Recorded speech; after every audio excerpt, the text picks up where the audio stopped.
Hello दोस्तों, नमस्कार। स्वागत है आपका हमारे YouTube channel Uttarakhand GK very easy tricks में। और आज की इस वीडियो में दोस्तों हम उत्तराखंड हिस्ट्री के कुछ महत्वपूर्ण प्रश्नों के बारे में बात करेंगे। और उत्तराखंड हिस्ट्री से संबंधित जो भी फैक्ट्स मैं दोस्तों आपको पहले करा चुका हूं, जैसे मैं आपको उत्तराखंड का प्राचीन इतिहास करा चुका हूं, मध्यकालीन इतिहास करा चुका हूं, परमार राजवंश, चंद राजवंश, गोरखा राजवंश, ब्रिटिश काल के जो हमारे प्रमुख कमिश्नर थे उनके बारे में तक मैं आपको डिटेल्स में पढ़ा चुका हूं। तो आज हम उससे आगे के कुछ इंपोर्टेंट टॉपिक्स को दोस्तों क्वेश्चन के माध्यम से पढ़ेंगे। जैसे कि जो भी हमारा आप ये कह सकते हैं कि 1850 के बाद में जो भी चीजें हुई हैं उत्तराखंड में, उनके संदर्भ में जो भी इंपोर्टेंट क्वेश्चंस बन सकते हैं, एग्जाम में प्रश्न पूछे जा सकते हैं, उनके संबंध में हम आज की इस वीडियो में बात करने वाले हैं। तो वीडियो पसंद आती है तो चैनल को लाइक जरूर करें, सब्सक्राइब जरूर करें, अपने दोस्तों के साथ में भी जरूर शेयर करें। पहला प्रश्न है दोस्तों कि अल्मोड़ा जेल की स्थापना कब हुई थी। अल्मोड़ा जेल की स्थापना कब हुई थी? 1816 में अल्मोड़ा जेल की स्थापना होती है। अगला क्वेश्चन है पौड़ी जेल की स्थापना कब हुई थी। तो पौड़ी जेल की स्थापना हुई थी दोस्तों कब? 1821 में। बहुत सारी किताबों में आपको 1827 भी मिलेगा और बहुत सारी किताबों में आपको 1850 भी मिलेगा। तो ऑप्शन आपको एग्जाम में जो भी मिले इन तीनों में से आप उसको सही कर सकते हैं। वैसे एक्यूरेटली 1821 आप सही करिएगा। अल्मोड़ा जेल और पौड़ी गढ़वाल जेल की स्थापना का श्रेय किसको जाता है? कमिश्नर ट्रेल को जाता है। किसको? कमिश्नर ट्रेल को जाता है। अगला हमारा पॉइंट है दोस्तों कि नैनीताल जेल की स्थापना कब हुई। तो 1903 में नैनीताल जेल की स्थापना होती है। 1903 में। अगला प्रश्न है कि पहाड़ का पहला थाना कहां पर स्थापित किया गया। पहाड़ का पहला थाना कहां और कब स्थापित किया गया? तो 1837 में दोस्तों अल्मोड़ा में पहाड़ का पहला थाना स्थापित किया गया। कब? 1837 में। कहां पे? अल्मोड़ा में। उत्तराखंड का पहला थाना भी आप इसको कह सकते हैं। कहां स्थापित किया गया? अल्मोड़ा में। कब? 1837 में। अगला हमारा प्रश्न है दोस्तों कि नैनीताल थाने की स्थापना कब की गई। नैनीताल थाने की स्थापना कब की गई? तो ये की गई दोस्तों 1843 में। अगला प्रश्न है दोस्तों कि उत्तराखंड में दास प्रथा के अंत हेतु किस कुमाऊं कमिश्नर को जाना जाता है। तो दास प्रथा के अंत हेतु गोबान को जाना जाता है। किसको? गोबान को जाना जाता है। कमिश्नर गोबान को जाना जाता है। कुमाऊं कमिश्नर का अगर दोस्तों हम क्रम देखें तो पहले हमारे कुमाऊं कमिश्नर कौन थे? वो थे कमिश्नर गार्डनर। दूसरे कुमाऊं कमिश्नर थे कमिश्नर ट्रेल। तीसरे कुमाऊं कमिश्नर थे दोस्तों कौन? कमिश्नर गोबान। चौथे कमिश्नर थे लुसिंगटन। पांचों कमिश्नर थे दोस्तों कौन? लुसिंगटन के बाद में हमारे हेनरी रैमजे। और इतने पांचवें थे बैटन और छठे थे हमारे कौन? Henry Ramsay. इतने कमिश्नरों के बारे में मैं आपको पहले वीडियो बना चुका हूं। कुमाऊं कमिश्नरी या कुमाऊं के प्रसिद्ध कमिश्नर वाली आप सर्च करिएगा यूट्यूब पे, आपको वीडियो मिल जाएगी, उसको आप पूरी अच्छी तरीके से देख लीजिएगा। उससे आगे के जो महत्वपूर्ण क्वेश्चन हमारे बन सकते हैं वो हम आज की इस वीडियो में बात करेंगे। ठीक है, और आगे भी इसके एक दो पार्ट और आएंगे। अगले पॉइंट की बात करते हैं। यह अगला हमारा प्रश्न है कि प्रथम भारतीय कुमाऊं कमिश्नर कौन थे। तो प्रथम भारतीय कुमाऊं कमिश्नर कौन थे दोस्तों? ये थे के.एल. मेहता जी। कौन थे? के.एल. मेहता जी प्रथम भारतीय कुमाऊं कमिश्नर थे। अगला प्रश्न बनता है कि उत्तराखंड के अंतिम ब्रिटिश कुमाऊं कमिश्नर कौन थे। तो उत्तराखंड के अंतिम ब्रिटिश कुमाऊं कमिश्नर कौन थे दोस्तों? ये थे डब्ल्यू विनले। कौन थे? डब्ल्यू विनले अंतिम ब्रिटिश कुमाऊं कमिश्नर थे उत्तराखंड के। अगला प्रश्न है दोस्तों कि भारत छोड़ो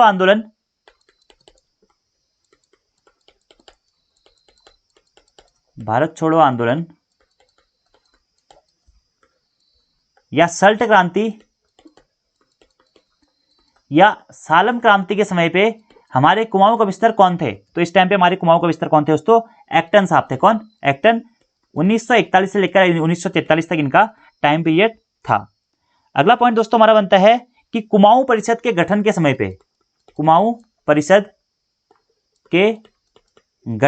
पे हमारे कुमाऊं कमिश्नर कौन थे? ये थे दोस्तों कौन? पर्सी विजडम। कौन थे? पर्सी विजडम थे। ये पॉइंट आपको डायरेक्टली नोट डाउन करने हैं। अगला पॉइंट बनता है दोस्तों कि डिबेटिंग क्लब की स्थापना कब हुई।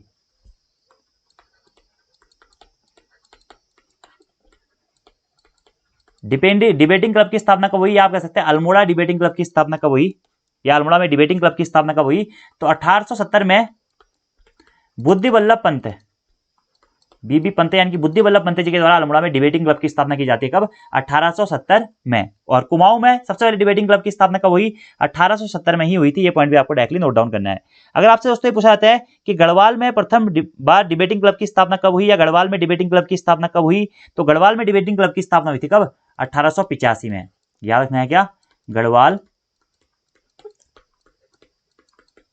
डिबेटिंग क्लब की स्थापना कब हुई? 1885 में हुई। किसके द्वारा की गई थी गढ़वाल में डिबेटिंग क्लब की स्थापना? तो खड़क सिंह नेगी जी के द्वारा। कौन? खड़क सिंह नेगी जी के द्वारा गढ़वाल डिबेटिंग क्लब की स्थापना की जाती है। जब अल्मोड़ा डिबेटिंग क्लब की स्थापना 1870 में की जाती है। कहां पे? अल्मोड़ा। और इसी अल्मोड़ा डिबेटिंग क्लब के द्वारा दोस्तों क्या 1871 में क्या निकाला जाता है? हमारा अल्मोड़ा अखबार निकाला जाता है। अल्मोड़ा अखबार को कब निकाला गया या किसके द्वारा निकाला गया? तो अल्मोड़ा अखबार को डिबेटिंग क्लब के द्वारा निकाला गया। और अल्मोड़ा अखबार के प्रथम संपादक कौन थे दोस्तों? बुद्धि वल्लभ पंत जी ही अल्मोड़ा अखबार के प्रथम संपादक थे। ये पॉइंट भी आपको डायरेक्टली नोट डाउन करना है। अगला पॉइंट ये बनता है दोस्तों कि अल्मोड़ा अखबार को निकालने का श्रेय बुद्धि वल्लभ पंत, मतलब निकालने का सुझाव बुद्धि वल्लभ पंत जी को किसके द्वारा दिया गया था? तो अल्मोड़ा अखबार को निकालने का श्रेय सुझाव बुद्धि वल्लभ पंत जी को विलियम म्यूर के द्वारा दिया गया था। किसके द्वारा? William Muir. तो विलियम म्यूर का नाम भी आपको यहाँ पे याद रखना है। अगला पॉइंट बनता है दोस्तों कि उत्तराखंड का प्रथम हिंदी भाषी समाचार पत्र कौन सा था? यानी कि उत्तराखंड से हिंदी भाषा में निकलने वाला प्रथम समाचार पत्र कौन सा था? उत्तराखंड से हिंदी में निकलने वाला प्रथम समाचार पत्र कौन सा था? ये था दोस्तों कौन सा? समय विनोद। क्या था? समय विनोद। ठीक है। और ये कहां से प्रकाशित होता था दोस्तों? जसपुर से प्रकाशित होता था। और जसपुर में स्थित थी हमारी क्या? नैनीताल प्रेस। जसपुर स्थित नैनीताल प्रेस से हमारा समय विनोद समाचार पत्र प्रकाशित होता था। और कब प्रकाशित हुआ था? 1868 में। लेकिन कुछ टाइम बाद ये बंद हो जाता है। 1868 में प्रकाशित हुआ था। किसकी अध्यक्षता में या किसके संपादन में? जयदत्त जोशी। जयदत्त जोशी जी के संपादन में इसको निकाला गया था सबसे पहली बार। ये पॉइंट भी आपको डायरेक्टली नोट डाउन करने हैं। और कुमाऊं का प्रथम राजनीतिक संगठन कौन सा था? कुमाऊं का प्रथम राजनीतिक संगठन या फिर उत्तराखंड का प्रथम राजनीतिक संगठन कौन सा था? यह था दोस्तों क्या? Debating club. Debating club. Debating club Uttarakhand का या कुमाऊं का प्रथम हमारा क्या था? राजनीतिक संगठन था, जिसकी स्थापना कब हुई थी? 1870 में इसकी स्थापना हुई थी। यह पॉइंट आपको डायरेक्टली नोट डाउन करना है, एग्जाम में आपसे पूछा जा सकता है। अगला प्रश्न है आपका कि कुमाऊं में शिक्षा विभाग की स्थापना, कुमाऊं में शिक्षा विभाग की स्थापना कब की गई? तो कुमाऊं में शिक्षा विभाग की स्थापना 1857 में की गई। किसके द्वारा? हेनरी रैमजे के द्वारा की गई थी। अगला प्रश्न है दोस्तों कि उत्तराखंड में निर्बुद्धि कमिश्नर के रूप में किसे जाना जाता है? निर्बुद्धि कमिश्नर के रूप में उत्तराखंड में किसे जाना जाता है? तो बैटन को। बैटन को उत्तराखंड में निर्बुद्धि कमिश्नर के रूप में जाना जाता है। और ये बैटन का टाइम पीरियड कब से कब तक था? 1848 से लेकर के 1856 तक हमारा बैटन क्या था? कुमाऊं कमिश्नर रहा था। और ये 5वां कुमाऊं कमिश्नर था। ये पॉइंट आपको याद रखना है। और कुमाऊं कमिश्नरी का स्वर्णिम काल, कुमाऊं कमिश्नरी का स्वर्णिम काल इसी बैटन के टाइम पीरियड को या कार्यकाल को कहा जाता है। ये पॉइंट आपको डायरेक्टली नोट डाउन करना है। अगला पॉइंट है उत्तराखंड में जालिम कमिश्नर के नाम से किसे जाना जाता है? तो जालिम कमिश्नर के नाम से कमिश्नर ट्रेल को जाना जाता है। किसको? कमिश्नर ट्रेल को। उत्तराखंड में स्वार्थी कमिश्नर के नाम से किसे जाना जाता है? तो स्वार्थी कमिश्नर के नाम से भी किसको? बैटन को ही जाना जाता है। ठीक है। और एकाधिपति के नाम से किसे जाना जाता है? तो रैमजे को। रैमजे को एकाधिपति के नाम से भी जाना जाता है। ये कुछ हमारे टैक्स हैं जो कमिश्नरों के नाम के दिए गए हैं। तो ये पॉइंट भी आप लोग डायरेक्टली नोट डाउन कर लीजिएगा। अगला हमारा प्रश्न बनता है दोस्तों कि किसकी अनुशंसा पर तराई भाबर में द्वैध शासन प्रणाली लागू की गई थी? याद रखिएगा प्रश्न, क्या किसकी अनुशंसा पर तराई भाबर में द्वैध शासन प्रणाली लागू की गई थी? तो किसकी अनुशंसा पर दोस्तों? बर्ड की अनुशंसा पर तराई भाबर में द्वैध शासन प्रणाली लागू की गई थी। अगला हमारा प्रश्न है कि अल्मोड़ा अखबार, मैंने आपको बता दिया 1871 में बुद्धि वल्लभ पंत जी के द्वारा इसका प्रकाशन का कार्य किया जाता है। ठीक है। अगला पॉइंट ये बनता है दोस्तों कि इल्बर्ट बिल के समर्थन में उत्तराखंड में प्रथम बैठक कहां आयोजित होती है? प्रश्न आपको याद रखना है। इल्बर्ट बिल के समर्थन में उत्तराखंड में पहली बैठक, इल्बर्ट बिल के समर्थन में उत्तराखंड में पहली बैठक कहां आयोजित होती है? तो ये कहां पे आयोजित होती है दोस्तों? अल्मोड़ा में। अल्मोड़ा में दोस्तों इल्बर्ट बिल के समर्थन में पहली बैठक आयोजित होती है उत्तराखंड में। ठीक है। और इसे उत्तराखंड की या कुमाऊं की प्रथम राजनीतिक बैठक के नाम से भी जाना जाता है। प्रथम राजनीतिक बैठक। तो अगर आपसे एग्जाम में प्रश्न बनता है दोस्तों कि उत्तराखंड की या कुमाऊं की प्रथम राजनीतिक बैठक कब हुई थी और कहां पर हुई थी, तो उत्तराखंड की या कुमाऊं की प्रथम राजनीतिक बैठक हमारी अल्मोड़ा में हुई थी। और कब हुई थी दोस्तों, 1883 में। किसके समर्थन में हुई थी, इल्बर्ट बिल के समर्थन में हुई थी। ये भी आपको पॉइंट डायरेक्टली नोट डाउन करना है। और कहां पर हुई थी, अल्मोड़ा स्थित नंदा देवी परिसर में। और इस इल्बर्ट बिल के समर्थन में जो बैठक हुई थी, या उत्तराखंड की या कुमाऊं की जो प्रथम राजनीतिक बैठक हुई थी, इसकी अध्यक्षता किसने करी थी, तो इसकी अध्यक्षता करी थी बुद्धि बल्लभ पंत जी ने। किसने, बुद्धि बल्लभ पंत जी ने इसकी अध्यक्षता करी थी। ये पॉइंट भी आपको दोस्तों डायरेक्टली नोट डाउन करते हुए चलना है। अगला पॉइंट है कि किस अखबार की समाप्ति के पश्चात, किस अखबार की समाप्ति के पश्चात शक्ति नामक अखबार प्रकाशित हुआ, शक्ति अखबार प्रकाशित हुआ। तो अल्मोड़ा अखबार की समाप्ति के बाद, अल्मोड़ा अखबार आपको पता होना चाहिए दोस्तों 1918 में अल्मोड़ा अखबार को बैन कर दिया जाता है। और उसके बाद में बद्रीदत्त पांडे जी के द्वारा 1918 में ही शक्ति नामक समाचार पत्र को प्रकाशित किया जाता है। ये पॉइंट भी आपको डायरेक्टली नोट करना है, शक्ति नामक समाचार पत्र को प्रकाशित किया जाता है। और कब किया जाता है, कहीं कहीं लिखा गया कि सितंबर 1918 में शक्ति को प्रकाशित किया जाता है, या भी कहीं कहीं लिखा गया है अक्टूबर 1918 में शक्ति नामक समाचार पत्र को प्रकाशित किया गया था। अगर आपसे पूछा जाता है कि शक्ति नामक समाचार पत्र कब प्रकाशित हुआ, तो ये आपको याद रखना, शक्ति नामक समाचार पत्र प्रकाशित हुआ था 1918 में। कब, सितंबर 1918 या अक्टूबर 1918, दोनों ही डेट आपको याद रखनी है। अलग अलग किताबों में आपको अलग अलग डेट मिल जाएगी, कहीं कहीं 18 अक्टूबर 1918 भी आपको देखने को मिल जाएगा। और अल्मोड़ा अखबार के रिप्लेसमेंट अखबार के रूप में हम शक्ति नामक समाचार पत्र को जानते हैं। अगला प्रश्न है दोस्तों कि अल्मोड़ा तथा नैनीताल जनपद की स्थापना कब हुई, अल्मोड़ा तथा नैनीताल जनपद की स्थापना कब हुई, तो 1891 में दोस्तों अल्मोड़ा और नैनीताल जनपद की स्थापना होती है। कब, 1891 में। अगला प्रश्न है कि उत्तराखंड को संयुक्त प्रांत कब घोषित किया गया, तो 1891 में ही उत्तराखंड को संयुक्त प्रांत भी घोषित किया जाता है। अगला पॉइंट है दोस्तों कि 1886 के कांग्रेस के कलकत्ता अधिवेशन में, 1886 के भारतीय राष्ट्रीय कांग्रेस की स्थापना कब हुई थी, 1885 में कांग्रेस की स्थापना होती है। कब, 1885 में कांग्रेस की स्थापना होती है ए.ओ. ह्यूम के द्वारा। तो 1886 के कांग्रेस के कलकत्ता अधिवेशन में उत्तराखंड से कितने लोगों ने भाग लिया था, उत्तराखंड से कितने लोगों ने भाग लिया था, तो 1886 के कलकत्ता अधिवेशन में उत्तराखंड से 3 लोगों ने भाग लिया था, जिसमें प्रमुख कौन थे हमारे दोस्तों, ज्वालादत्त जोशी। तो ये पॉइंट आपको याद रखना, एग्जाम में प्रश्न पूछ जाएगा दोस्तों कि उत्तराखंड से भारतीय राष्ट्रीय कांग्रेस के अधिवेशन में जाने वाला प्रथम व्यक्ति कौन था, वो था ज्वालादत्त जोशी। या फिर 1886 के कांग्रेस के कलकत्ता अधिवेशन में उत्तराखंड से कौन गया था, ज्वालादत्त जोशी जी गए थे। ये पॉइंट भी आपको डायरेक्टली याद होना चाहिए, इंपोर्टेंट है। अगला प्रश्न है दोस्तों कि स्वामी दयानंद सरस्वती जी के द्वारा हरिद्वार कुंभ मेले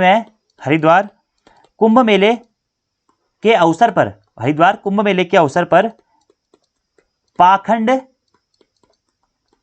खंडनी पताका कब फहराई गई, तो इसका आंसर दिया गया दोस्तों अजय रावत में, क्या, 1897। लेकिन ये आंसर क्या है, गलत है। आपको यहां पे 1897 को संशोधित करके 1867 ही कर लेना है। लेकिन अगर एग्जाम में प्रश्न पूछा जाता है कि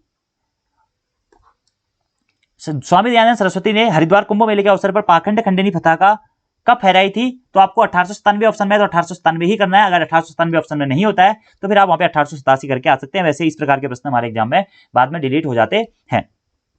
अगला हमारा प्रश्न बनता है दोस्तों कि हैप्पी क्लब की स्थापना कब हुई थी,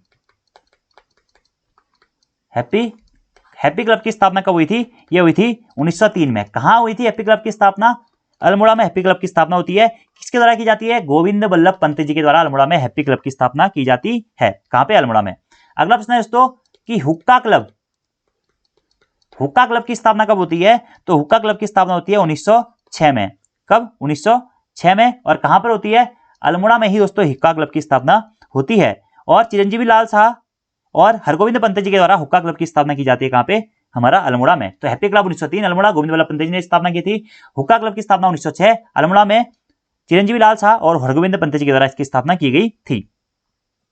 अगला प्रश्न है दोस्तों कि उत्तराखंड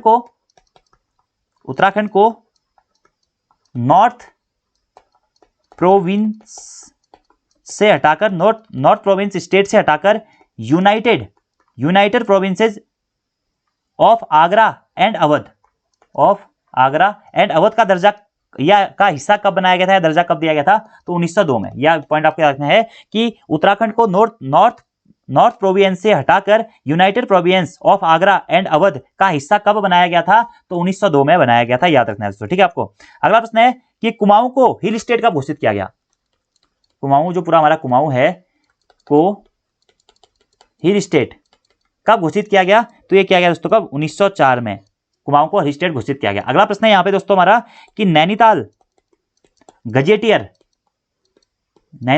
का प्रकाशन किसके द्वारा, मतलब कब किया गया, तो 1904 में नैनीताल गजेटियर का प्रकाशन भी किया गया। अब दोस्तों यहां से आपको एक इंपोर्टेंट क्वेश्चन बनाता है, आंसर बताना है आपको कि नैनीताल गजेटियर पुस्तक किसके द्वारा लिखी गई थी। नैनीताल गजेटियर पुस्तक जो है वह किसके द्वारा लिखी गई थी। अगला बात करते हैं दोस्तों कुछ इंपोर्टेंट क्वेश्चंस के बारे में। गढ़वाल यूनियन की स्थापना कब हुई। गढ़वाल यूनियन, इसी को दोस्तों क्या कहते हैं, गढ़वाल हितकारिणी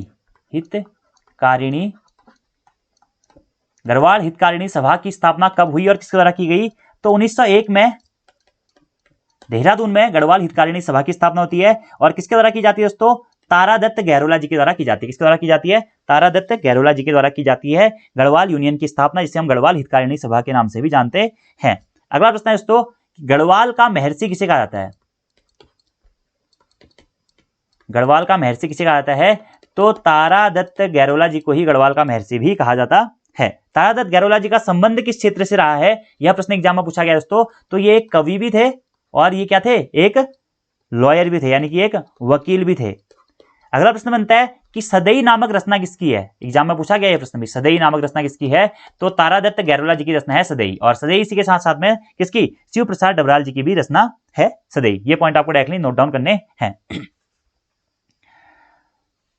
अगला पॉइंट बनता है दोस्तों कि सरोला सभा की स्थापना कब हुई थी, तो गढ़वाल यूनियन या गढ़वाल हितकारिणी सभा की स्थापना 1901। अगला प्रश्न है कि सरोला सभा की स्थापना कब हुई थी, सरोला सभा, तो सरोला सभा की स्थापना कब होती है, 1904 में सरोला सभा की स्थापना होती है। किसके द्वारा की जाती है, तारादत्त गहरोला जी के द्वारा सरोला सभा की स्थापना 1904 में की जाती है। कहां पर की जाती है, टिहरी गढ़वाल में की जाती है। और गढ़वाल की पहली जाति सभा, गढ़वाल की पहली जाति सभा कौन सी है, वह है सरोला सभा। अगला प्रश्न है दोस्तों कि क्षत्रिय सभा की स्थापना कब की गई थी। देखिए सरोला सभा ये दोस्तों पंडितों की सभा थी, सरोला ब्राह्मणों की सभा थी, 1904 में तारादत्त गहरोला जी ने स्थापित की। अगला बन गया क्षत्रिय सभा, तो क्षत्रिय सभा की स्थापना 1919 में जोध सिंह नेगी तथा प्रताप सिंह नेगी जी के द्वारा क्षत्रिय सभा की स्थापना 1919 में की जाती है, याद रखना आपको, ठीक है। अगला पॉइंट है दोस्तों कि गोरक्षिणी सभा या गोरक्षिणी सभा की स्थापना कब होती है, 1907 में गोरक्षिणी सभा की स्थापना होती है। कहां पे होती है, कोटद्वार में होती है। और किसके द्वारा की जाती है, धनीराम मिश्र के द्वारा की जाती है। धनीराम मिश्र जी के द्वारा गोरक्षिणी सभा की स्थापना की जाती है। कब, 1907 में। कहां पे की जाती है, कोटद्वार में की जाती है। अगला प्रश्न है कि आधुनिक दुगड्डा का निर्माता किसे कहा जाता है, आधुनिक दुगड्डा का निर्माता किसे कहा जाता है, तो आधुनिक दुगड्डा का निर्माता कहा जाता है दोस्तों किसको, धनीराम मिश्र जी को। इन्हें धनीराम शर्मा मिश्र नाम से भी जाना जाता है। इन्हें आधुनिक दुगड्डा का निर्माता भी कहा जाता है और कोटद्वार में इन्होंने गोरक्षिणी सभा की स्थापना की थी। अगला प्रश्न है दोस्तों कि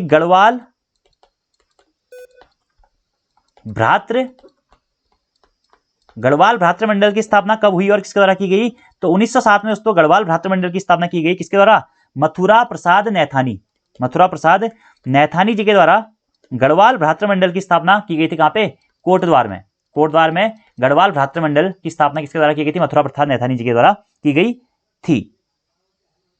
अगला पॉइंट है हमारा कि अमन सभा की स्थापना कब हुई थी।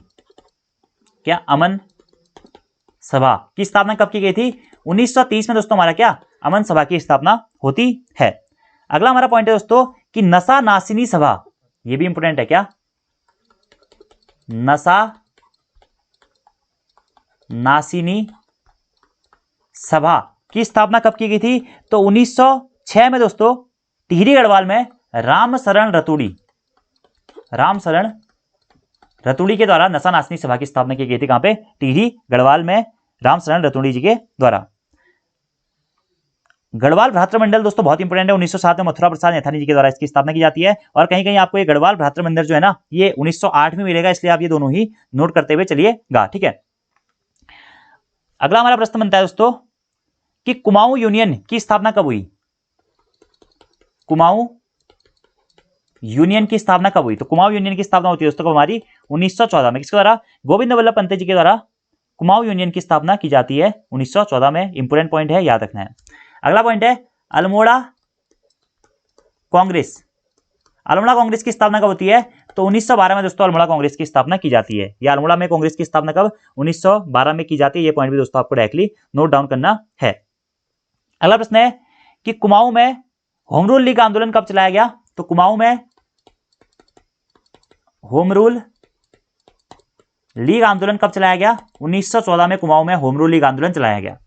अगला प्रश्न है दोस्तों कि गढ़वाल में होम रूल लीग आंदोलन कब चलाया गया? तो गढ़वाल में होम रूल लीग आंदोलन चलाया गया कब? 1918 में। और गढ़वाल में होम रूल लीग की शाखा सबसे पहले कहां खोली गई थी? तो देहरादून में। देहरादून में दोस्तों, देहरादून में सबसे पहले होम रूल लीग की शाखा खोली गई थी। कहां पे? गढ़वाल में। ये पॉइंट भी आपको डायरेक्टली नोट डाउन करना है और बहुत इंपॉर्टेंट प्रश्न है दोस्तों, ठीक है।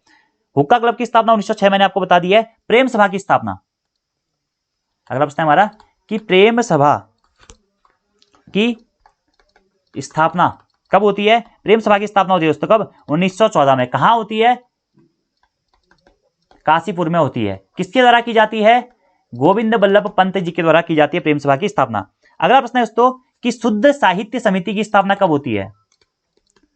शुद्ध साहित्य समिति की स्थापना कब होती है? शुद्ध साहित्य समिति की स्थापना होती है दोस्तों कब? 1913 में। कहां पे होती है? अल्मोड़ा में होती है। किसके द्वारा की जाती है? स्वामी सत्यदेव परिव्राजक या परिमार्जक या सत्यदेव महाराज जी के द्वारा की जाती है 1913 में। अगला प्रश्न है कि जौहार उपकारिणी सभा, जौहार उपकारिणी सभा की स्थापना कब की जाती है? तो जौहार उपकारिणी सभा की स्थापना 1912 में की जाती है। किसके द्वारा की जाती है? आर.एस. पांगती यानी कि राम सिंह पांगती जी के द्वारा जौहार उपकारिणी सभा की स्थापना की जाती है। अगला प्रश्न है दोस्तों, आप लोगों के लिए होमवर्क का क्वेश्चन है। आज की इस वीडियो को यहीं पे हम करते हैं कि गढ़वाल के दुगड्डा में एकता सम्मेलन कब बुलाया गया था? गढ़वाल के दुगड्डा में एकता सम्मेलन कब बुलाया गया था? ऑप्शन है 1912, 1914, 1916 और नोटा, यानी कि इनमें से कोई नहीं। इसका आंसर आपको कमेंट बॉक्स में देना है। और एक और प्रश्न आपसे मैं पूछ लेता हूं, चलिए, कि गढ़वाल सभा की स्थापना कब हुई? गढ़वाल सभा की स्थापना कब हुई? फिर से आपको ऑप्शन देता हूं, यही ऑप्शन है 1912, 1914, 1916 या फिर इनमें से कोई नहीं। अगला प्रश्न चलो एक और पूछ लेते हैं, पूछ ही रहे हैं तो, कि गढ़वाल कांग्रेस की स्थापना कब हुई? गढ़वाल कांग्रेस की स्थापना कब और कहां हुई? ऑप्शन यही है और आपको इसके बेस पे कमेंट बॉक्स में आंसर देना है। और दोस्तों आज की वीडियो आपको कैसी लगी कमेंट बॉक्स में जरूर बताइएगा। मुझे ऐसा लगता है कि मैंने आपको इतने इंपॉर्टेंट पॉइंट इस वीडियो में बता दिए ना, जो कि एक प्रश्न या दो प्रश्न पक्का पूछे जाएंगे इस वीडियो से, और पूरा अच्छी तरीके से मैं आपको बताते हुए चल रहा हूं। तो नोट्स आप लोग बनाते रहिए। तो आज की वीडियो में इतना ही दोस्तों। Thank you, thanks for watching video. See you next time. धन्यवाद।